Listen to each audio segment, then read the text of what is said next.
এমন কোন দিন নাই ডানে বামে সামনে পেছনে আমার কানের মধ্যে যুবকের লাশের আওয়াজ নাই। একদিন তো আমার লাশের খবর হয়ে যাবে। আমার মা কান্না করবে, তোরা আয়া দেখ আমার সন্তান জমিনে বেঁচে নাই। আমার বাবা কান্না করবে, ইমামের কাছে গিয়া বলবে, ইমাম সাহেব আমার সন্তান মরে গেল, জানাজাটা না পড়ায় কোথাও যাবেন না। মা কাঁদবে, আমার সন্তান নাই। আমার ভাই বোনেরা সবাই কান্না করে আমাকে চিরবিদায় কবরস্থানে রেখে আসবে।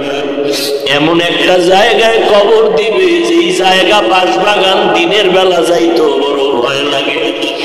ওই কবরস্থান সম্পর্কে রাহমাতুল লিল আলামিন বলেন, আল কবরু রাওযাতুম মিন রিয়াজিল জান্নাহ ওয়া হুফরাতুম মিন হুফারিন নার। কবর হবে হয়তো জান্নাতের বাগান, অথবা কারো জন্য জাহান্নামের টুকরা। কার জন্য জাহান্নাম, কার জন্য জান্নাত?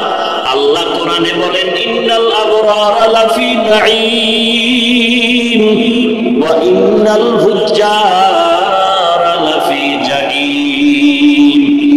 নেক আমলওয়ালার জন্য জান্নাত, গুনাহগারের জন্য জাহান্নাম। আমার মতো গুনাহগার কেউ নাই। এলাকার মানুষ আমাকে গুনার কারণে ঘৃণা করে। দুনিয়া তো আমি কারো কাছে গিয়ে একটু শান্তি পাইলাম না। এখন আমাকে বাঁশবাগানে রাখার পর কবরের মধ্যে ফেরেশতা আসবে তাড়াতাড়ি। ফেরেশতা এসে তিনটা প্রশ্ন করবে, রবের পরিচয় দাও, ধর্মের পরিচয় দাও, রাহমাতুল লিল আলামিনের পরিচয় দাও।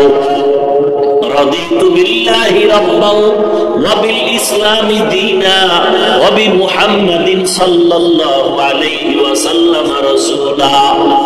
যারা এই দোয়াটা সকালে 7 বার, সন্ধ্যাবেলা 7 বার, মাগরিব আর ফজরের পরে পড়বে, আল্লাহ তাআলা দয়া করিয়া তাদের কবরের সুয়ালের জবাব আসান করে দিবেন।